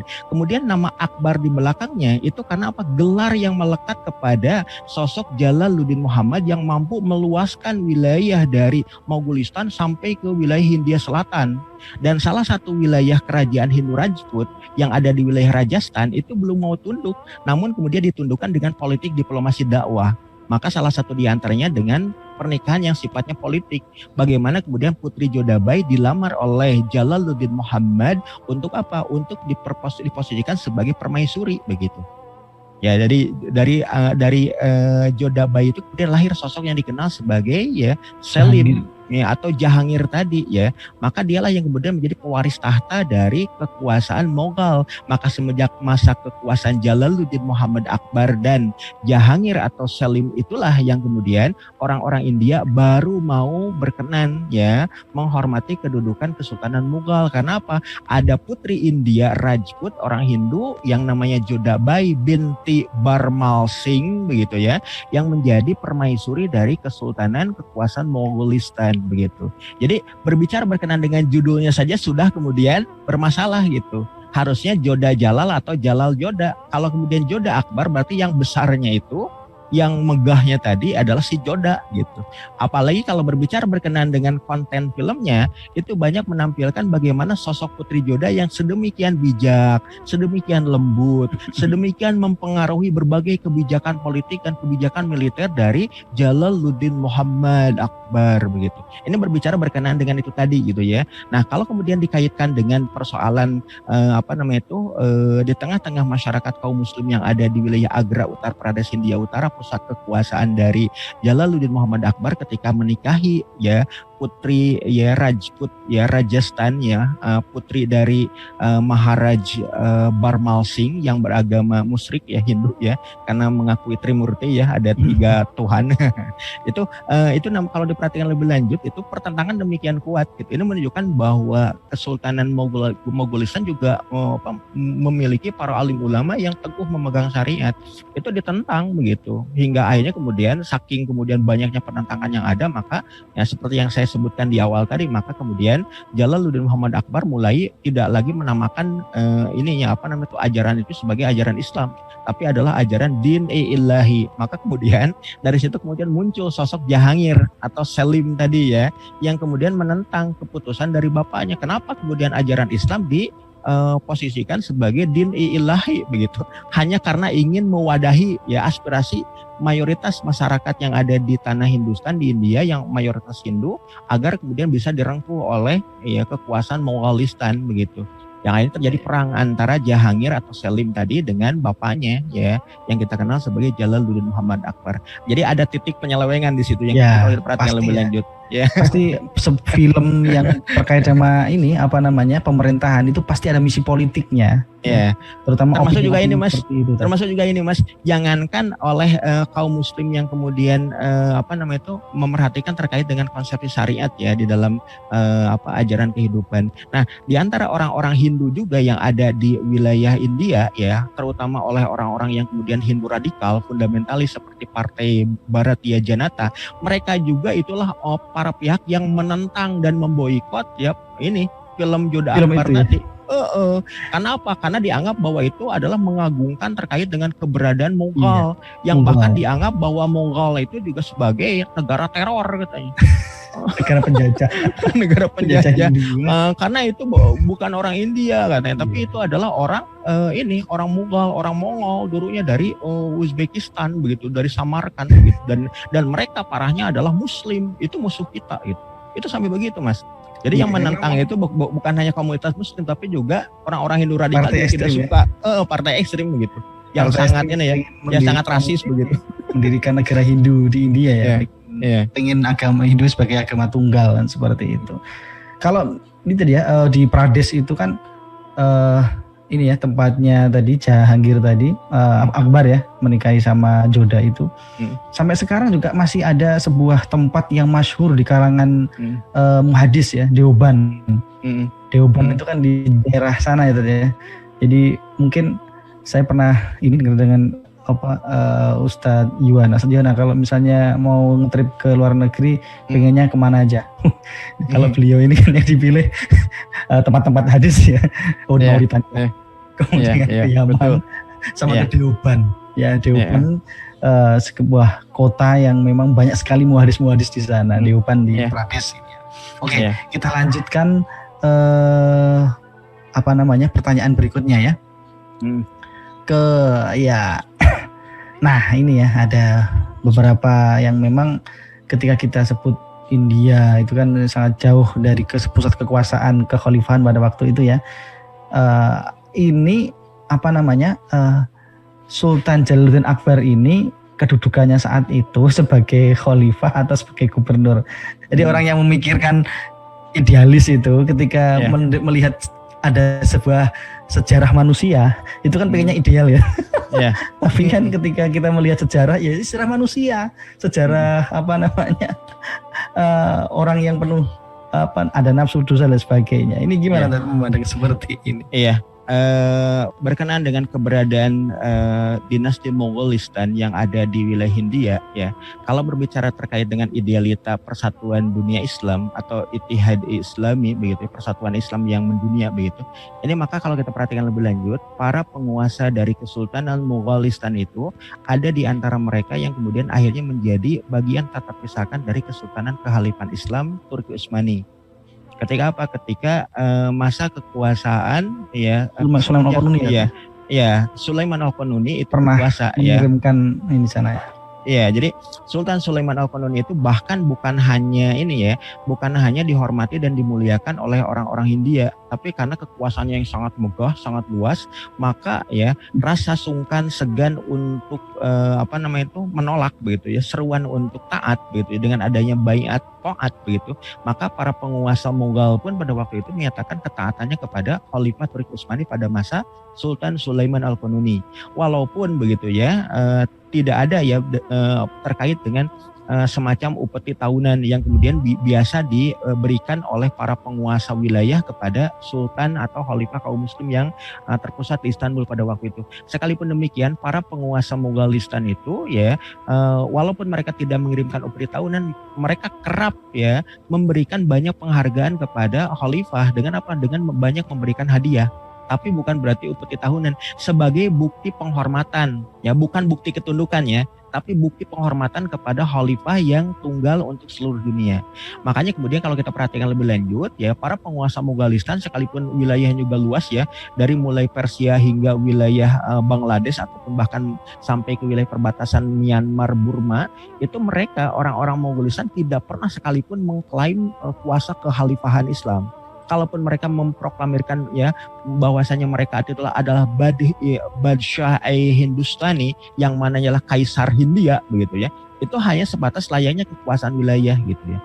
Itu jadi berkenaan dengan apakah kemudian Mongolistan itu tunduk pada kekuasaan Utsmani, maka dengan adanya baiat taat tadi menunjukkan bahwa mereka menghormati, memuliakan dan juga ya mereka memposisikan sebagai rakyat dari ya kekuasaan pemerintahan tunggal untuk seluruh dunia, yaitu Kekhalifahan Islam ya Turki Utsmaniyah pada waktu itu. Ya, begitu Mas. Iya. Jadi memang kalau kita bicara sejarah masa lalu dan penuh dengan ini ya, kalau misalnya ada sebuah intrik atau sebuah dosa atau salah ya kita anggap itu adalah sebuah ibroh yang kita yang ambilan seperti itu, kesalahan yang diambil. Bahkan gini Mas, ada juga ini beberapa catatan yang menyatakan kenapa kemudian Sultan Jalaluddin Muhammad Akbar atau Akbar Izami begitu ya, penguasa Mughal yang ketiga dari pemerintahan Kesultanan Mongolistan tadi, menamakan putranya sebagai ya Nuruddin Muhammad Salim ya. Nuruddin Muhammad Salim, karena pada saat yang sama itu ada kekuasaan Sultan Selim kedua di pemerintahan Turki Utsmani. Makanya kemudian sosok yang dikenal sebagai Jahangir itu adalah Shahzade Selim, Pangeran Selim. Ya, karena Jalaluddin Muhammad Akbar juga mengetahui betul kedudukan dari Sultan Selim II bin Sultan Sulaiman Al-Qanuni bin Sultan Selim Al-Awwal yang pada waktu itu kekuasaannya sedemikian megah juga meneruskan kekuasaan bapaknya. Bahkan gitu ya Mas, bahkan pada tahun 1566 kita tahu bahwa Sultan Selim II itu mengirimkan bala bantuan untuk memerangi orang-orang Portugis yang ada di Malaka. Nah, kita tahu ya dari Istanbul keberangkatan sekira 300 orang para prajurit tempur dan perwira Utsmani yang menyiagakan meriam-meriam tempur untuk kekuasaan Kesultanan Aceh menggempur Portugis di Malaka. Itu kan perjalanannya sangat jauh Mas, dari Istanbul menuju wilayah Selat Malaka menuju pelabuhan Jempa di wilayah Aceh begitu ya. Tentu kan perjalanan itu butuh tempat untuk bersinggah. Nah, tempat singgahnya itu di wilayah kota pelabuhan Gujarat, di mana itu di wilayah Hindia bagian barat, dan Gujarat pada waktu itu ada di dalam naungan kekuasaan Mughal pada masa Sultan Jalaluddin Muhammad Akbar. Maka itu kalau kita perhatikan lebih lanjut itu ada penerimaan dari Sultan Jalaluddin Muhammad Akbar terhadap delegasi pasukan besar dari pemerintahan Turki Utsmani untuk membantu kaum muslim yang ada di Aceh. Jadi itu bukti bahwa di sini ada hubungan atau relasi yang sangat baik antara Moghalistan itu dengan pemerintahan Turki Utsmani, begitu dengan keberadaan pelabuhan Gujarat yang disinggahi oleh pasukan besar dari pemerintahan Turki Utsmani yang dikirim oleh Sultan Selim II. Nah, nama Selim II itu pun yang kemudian begitu masyhur di kalangan orang-orang Muslim Hindia, maka kemudian tidaklah heran kalau kemudian Jalaluddin Muhammad Akbar menamakan putranya yaitu yang kita kenal sebagai Nuruddin Muhammad Salim itu karena inspirasinya dari situ. Nur ad-Din cahaya agama yang kemudian muncul dari sosok Muhammad dan kemudian nama belakangnya disebut sebagai Salim. Orang Hindustan Muslim menyebutnya sebagai Jahangir, nama Mongol bagi bagi penguasa Mongolistan pada waktu itu. Begitu Mas, sebetulnya ada kisah lain di balik nama Sultan Selim begitu Mas. Iya. Sultan Selim Jahangir tadi. Ini yang menarik adalah saya tertarik di kondisi antropologinya ketika kepenguasaan Islam di Hindustan ini kan walaupun dinamis ya tadi ya, kadang gede menguasai semua, tapi karena ada beberapa persaingan dengan kerajaan Hindu di sana. Betul.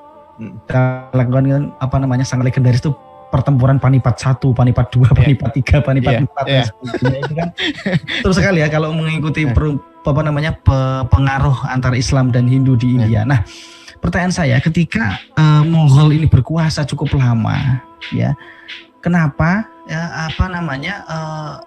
agama mayoritas Hindu itu masih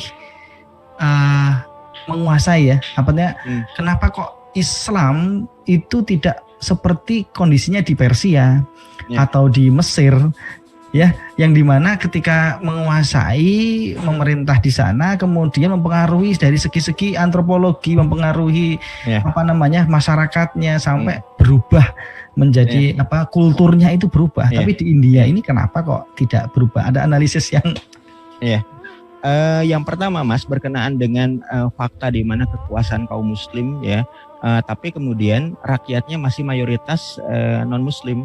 Itu ada dua fenomena yang cukup menarik Mas. Yang pertama itu adalah di Andalusia. Kita tahu Muslim masuk ke Andalusia itu pada tahun 711 ketika Tariq bin Ziyad dan juga Tariq bin Malik diutus oleh Musa bin Nusair atas komando perintah dari Walid bin Abdul Malik bin Marwan bin Hakam dari Damaskus begitu kan. Dan kemudian berakhir pada tahun 1492 ketika Muhammad ke-12 Abu Abdullah Boabdil itu terusir dari istana Alhambra di wilayah Granada kan. Itu berbicara berkenaan dengan islamisasi yang dilakukan oleh para penguasa muslim di Andalusia. Itu kan 700 tahun lebih gitu 7 abad. Tapi kemudian jumlah mayoritas yang pernah didapat oleh muslim ketika menguasai wilayah semenanjung Iberia Andalusia tadi itu tidak pernah lebih dari angka 40%. Bayangkan oleh kita, berarti apa 60% atau lebih dari 50%-nya itu adalah orang-orang Katolik Hispania ataupun Katolik ini Catalonia begitu ya, baik itu dari Aragon ataupun Castilla begitu. Nah pertanyaan bagi kita, ngapain aja 7 abad itu kok nggak bisa kemudian menjadikan Islam sebagai sesuatu yang kemudian ya mayoritas gitu. Nah, kemudian juga yang kedua adalah di India begitu ya, di tanah Hindustan ketika orang-orang Mogolistan itu berkuasa begitu ya. Dan kita juga tahu ya, Muslim yang ada di India hari ini ya, itu tidak lebih dari 15%. Ya, bayangkan oleh kita tidak lebih dari 15%. Sekalipun demikian 15%-nya 117 juta. Ya, iya, bersaing dengan mayoritas Muslim yang ada di Indonesia. Karena apa? Karena orang India itu kan jumlahnya itu sekitar 1,2 hingga 1,4 miliar. Ya. Kalau 15%-nya berapa? Berarti banyak sekali.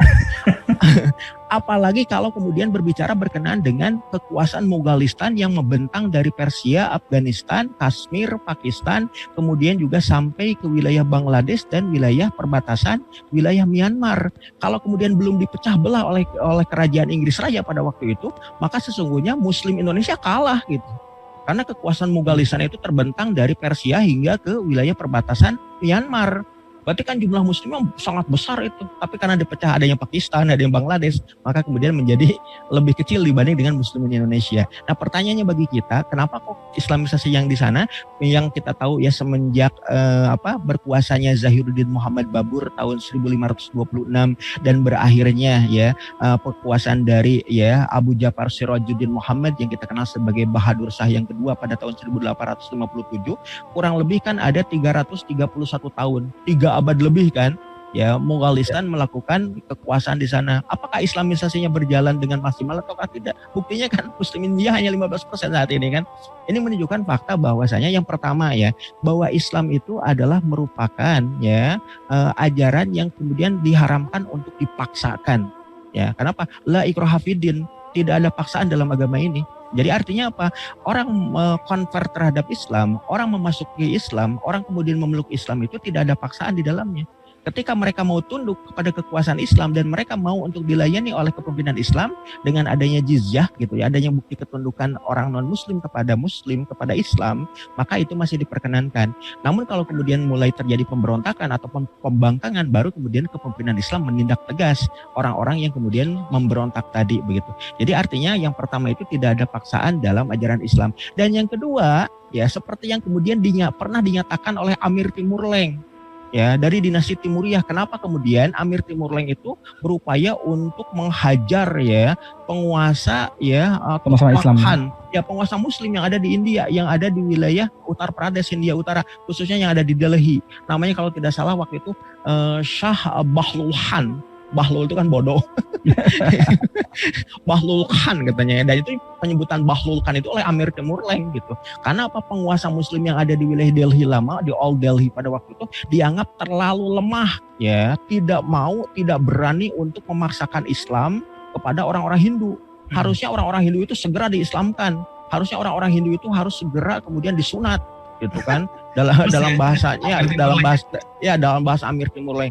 Karena kemudian melihat orang-orang Turki yang ada di wilayah Mughal ya di bawah kuasa Tughluq Khan pada waktu itu dinastinya, yang penguasa terakhirnya pada waktu itu adalah Shah Bahlul Khan begitu, itu digempur oleh Amir Timur Leng. Dan kemudian bukan hanya digempur, kekuasaannya diratakan, kemudian juga rakyatnya dibinasakan. Karena apa ya, kita tahu Amir Timur Leng kayak gimana lah ya, begitu dolimnya.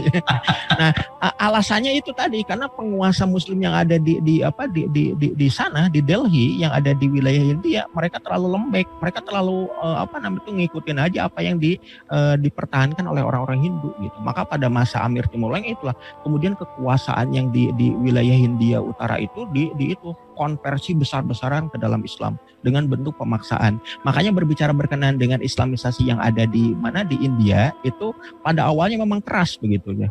Makanya berbicara berkenaan dengan komunitas Muslim yang ada di India hari ini, keumuman di antara mereka yang hidup di wilayah utara. Ya. Mereka itu mayoritas Muslim, tapi kalau sudah mulai tengah sampai ke makin ke selatan, makin ke selatan makin Hindu gitu. Makin kuat. Dan itu ironisnya dari tengah ke selatan itu justru penduduknya mayoritas. Makanya kemudian Hindu menjadi mayoritas di situ begitu. Itu yang berbicara berkenaan dengan kenapa sih sebabnya antropologinya ya. Jadi Jadi yang pertamanya itu karena memang tidak ada paksaan di dalam din ini, tidak ada paksaan di dalam agama ini, tidak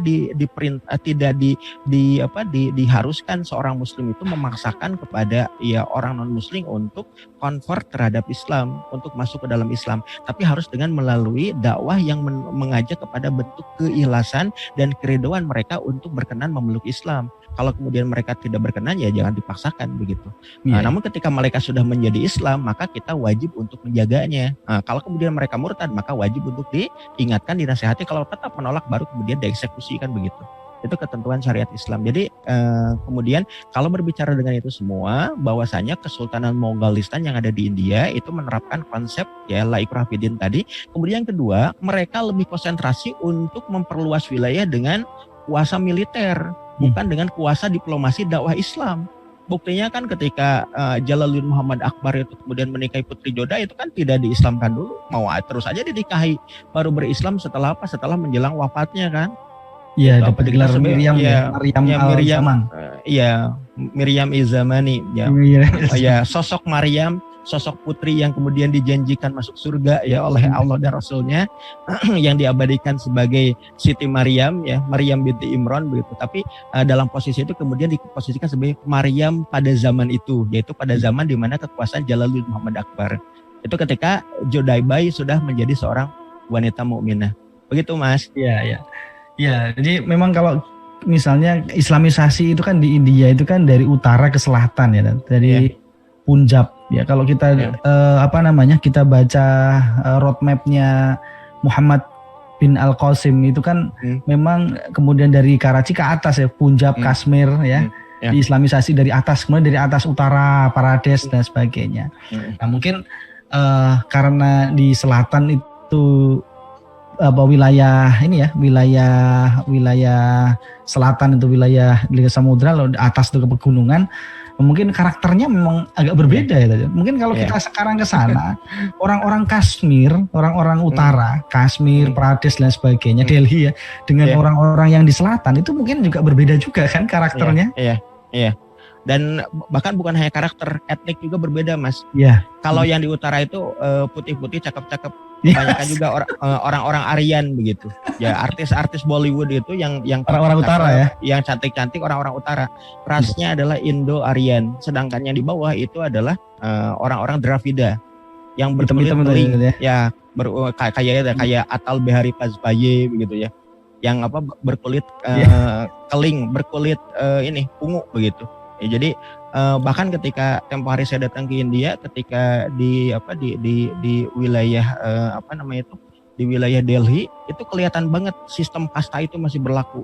Jadi di pasar tradisional orang-orang Dravidan gitu ya, yang berkulit keling, berkulit kelabu tadi ya, itu mereka hilir mudik berniaga dan mereka tidak diperkenankan untuk masuk ke mall. Karena apa? Itu hanya untuk orang-orang Aryan yang berkasta lebih tinggi ya, baik kasta kesatria ataupun kasta Brahman gitu. Itu yang kemudian terjadi. Brahmana.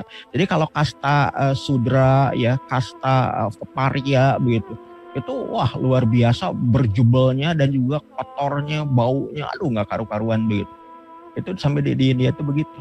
Bahkan ketika di bandara ya ada para pramugari ya Indo-Aryan itu yang cakep-cakep kinclong gitu ya, yang glowing gitu lewat gitu. Nah persis ini di seberang itu ada ras Dravidan, orang kasta Sudra entah Paria gitu, yang jadi tukang sasapu gitu. Itu beda banget gitu. Satu keling, satu putih kinclong gitu. Karena ternyata itu ditentukan juga berkenaan dengan sistem kasta yang mempengaruhi jenis pekerjaan gitu. Benar. Itu sampai begitu. Memang kalau kita lihat ibu kota India saat ini di Delhi itu memang sebenarnya juga banyak juga ya kaum muslimin di sana kan ya, karena di utara Delhi itu kan di utara kan ya. Kalau di utara banyak muslim gitu. Makanya yang sering terjadi konflik di India itu di wilayah utara gitu. Muslimnya mayoritas memang semakin ke utara, semakin hijau. Iya. Gimana Ted? Iya Mas.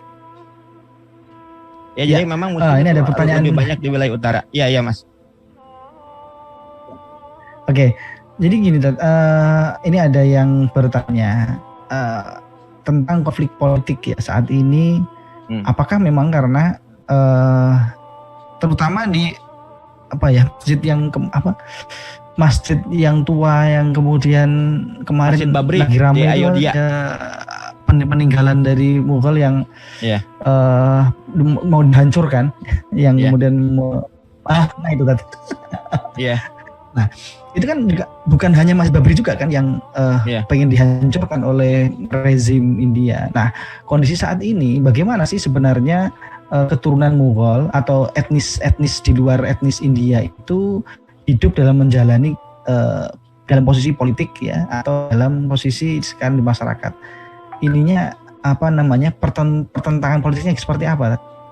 Ya, terkait dengan potensi konflik yang ada di India hari ini, memang itu disengaja ya. Karena apa? Karena pasca ya dimakzulkannya Sultan terakhir Mongolistan yang namanya Sultan Bahadur Shah yang kedua, dan kemudian keluarganya itu dieksekusi satu demi satu di Agra Fort dan juga di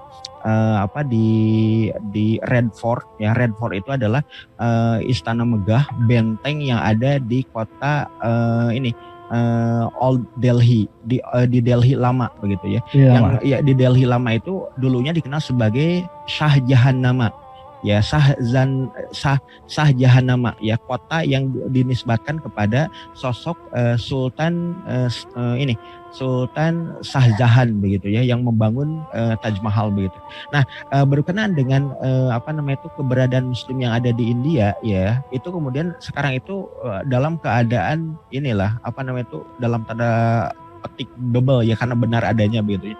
Itu sedang teraniaya, terzalimi dengan kebijakan kekuasaan yang ada di pemerintahan Hindia yang melakukan upaya Hinduisasi.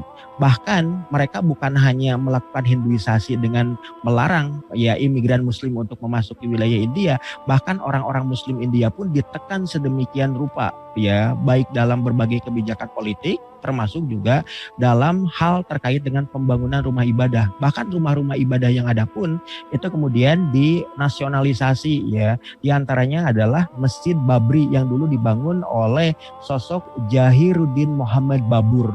Makanya kemudian namanya adalah Masjid Babri. Masjidnya Sultan Babur, pendiri dinasti Mongolistan, dan dikatakan bahwa Masjid Babri itu telah merampas ya hak budayanya orang-orang Hindu. Karena apa? Berdiri di atas ya tempat yang dikenal sebagai tempat yang disucikan oleh orang-orang Hindu, yaitu di wilayah Ayodhya. Di mana dalam terminologi mitologi orang-orang Hindu, di tanah Ayodhya itu lahirlah Sri Rama yang merupakan perwujudan dari dewa penjaga umat manusia, yaitu Dewa Wisnu, katanya kan begitu. Itu mitologinya, keyakinan orang-orang Hindu ya, yang menyatakan bahwa Ayodhya itu tempat lahir dan tempat berkuasanya Sri Rama yang merupakan ya perwujudan dari Dewa Wisnu ya, dewa penjaga umat manusia, dewa penjaga dunia ini, kan begitu.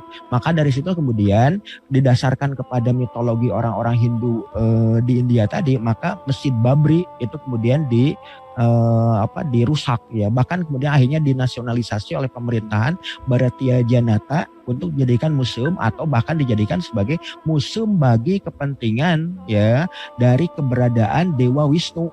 Kan lurus tunjung yang kayak gini mah gitu ya. Jadi dalam konteksnya kemudian kaum muslim saat ini memang sedang teraniaya di wilayah, bahkan di wilayah India Utara sendiri, yang di situ adalah muslimnya adalah mayoritas begitu. Nah, kemudian berkenaan dengan kebijakan dari pemerintah dari komunitas-komunitas muslim dan alim ulama yang ada di India. Mereka itu menunjukkan ya bahwa muslimin India itu luar biasa banyak yang ada di wilayah utara, adalah dengan membiasakan setiap 2 hari raya dalam Islam, yaitu hari raya Idul Fitri dan hari raya haji begitu ya, Idul Kurban begitu ya, Idul Adha, itu mereka menunaikan sholatnya ya, menunaikan pelaksanaan untuk memuliakan 2 hari raya tadi itu di wilayah Shah Jahanama, di wilayah Old City. Dengan apa? Sholat di Masjid Jami Shah Jahanama atau di Masjid Jami Delhi. Jadi kalau kita datang ke wilayah Hindia, di wilayah Delhi, maka kita juga setidaknya mengunjungi Shahjahanama, kotanya yang dibangun oleh Shah Jahan, dan di situ ada Masjid Jami yang bisa menampung lebih dari sekira 200.000 jamaah masjidnya tadi. Jadi 200.000 jamaah itu bisa tertampung di dalam Masjid Jami Shahjahanama yang ada di di Delhi Old City, gitu, Old Delhi. Dan bahkan kemudian berbicara berkenaan dengan jumlah jamaah yang bisa kemudian meluber sampai ke wilayah batas terluar dari Red Fort. Kenapa? Masjid Shahjahanama tadi itu kemudian di seberangnya itu adalah Red Fort atau benteng merah. Karena apa? Bentengnya itu dibangun dari batu bata merah, makanya berwarna merah, maka disebut sebagai Red Fort, benteng merah. Tempat di mana dijagalnya keluarga dari Sultan terakhir Mogul, Sultan Bahadur Shah yang kedua. Nah itu di situ dari seberang Shahjahanama Masjid ke benteng Red Fort tadi itu bisa menampung jamaah sampai 2 juta orang. Ketika apa? Ketika pelaksanaan ibadah sholat, sholat menunaikan perayaan Idul Fitri ataupun Idul Adha. Nah saat itulah kemudian momen kaum muslim dari seluruh wilayah Hindia Utara berbondong-bondong datang ke Old Delhi demi untuk menunjukkan sikap bahwa muslim pun besar, muslim pun kuat, dan para penjaga orang-orang Hindu pun tidak bisa kemudian membatalkan ataupun menghalang-halangi. Karena apa? Muslim itu saat itu benar-benar berbondong-bondong untuk datang ke satu tempat. Potensinya luar biasa ya. Sama seperti inilah, seperti aksi 212 dihalang-halangi pun ternyata pada berdatangan juga ke Monas kan. Nah seperti itulah, ada yang sampai jalan kaki, ada yang kemudian naik motor, ada yang kemudian pokoknya segala cara dilakukan oleh muslimin India untuk menunjukkan bahwa kami pun megah, kami pun masih besar, kami pun masih mempunyai kekuatan. Itu salah satu perlawanan politik yang dilakukan oleh kaum muslim yang ada di wilayah Hindia gitu.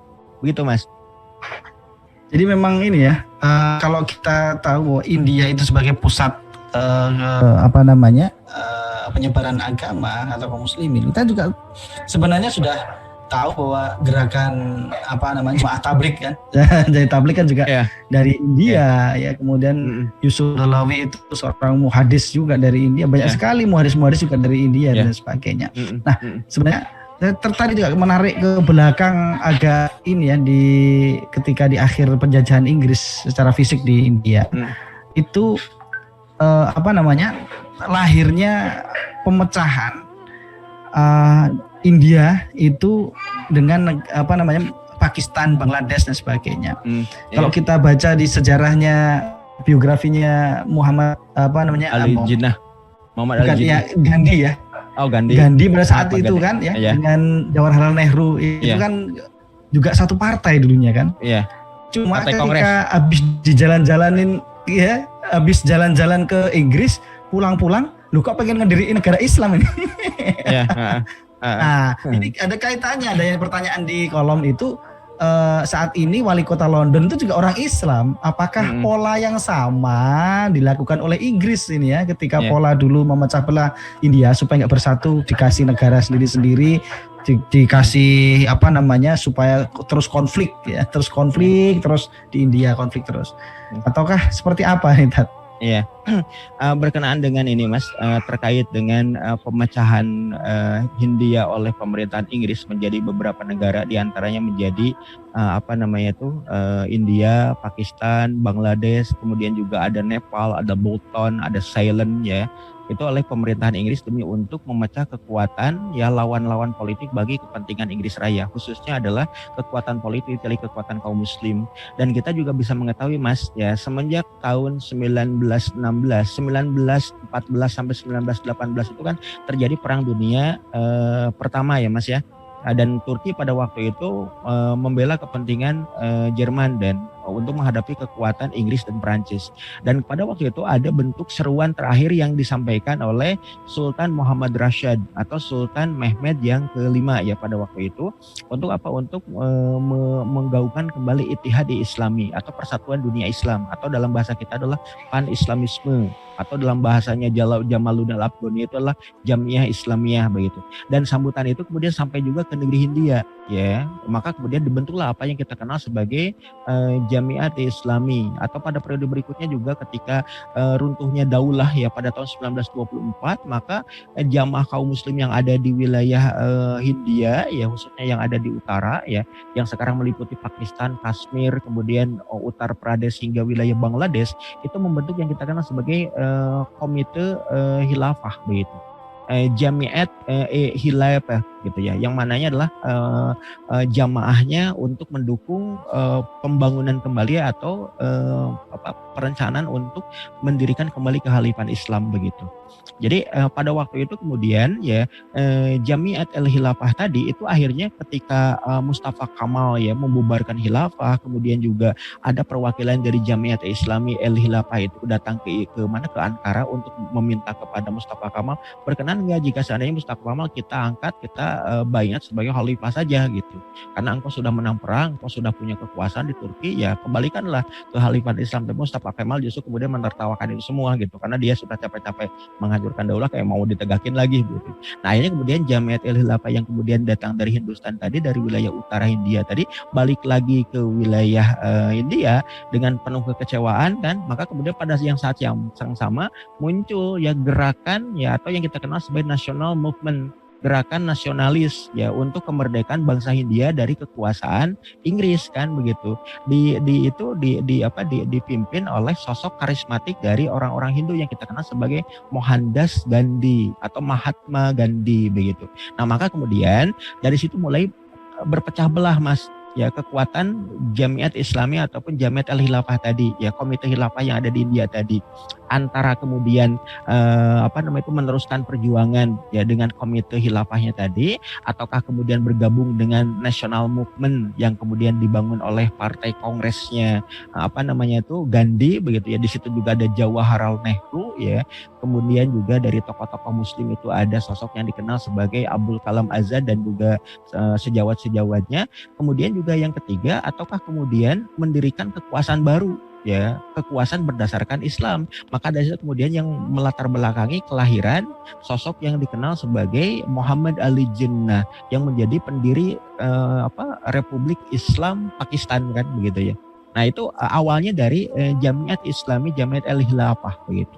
Dan itu diperparah lagi dengan munculnya sosok ya yang mengaku sebagai nabi untuk memecah terkait dengan konsentrasi Jamiat Khilafah tadi, yang kemudian yang dikenal sebagai Mirza Ghulam Ahmad Ishaqan, yang penganugerahan sebagai jabatan Khalifatul Muslimin Ahmadinya itu oleh kerajaan Inggris kan di London. Lucu kan ya, jadi khalifahnya Ahmadi itu dibayatnya oleh penguasa London, oleh ratu.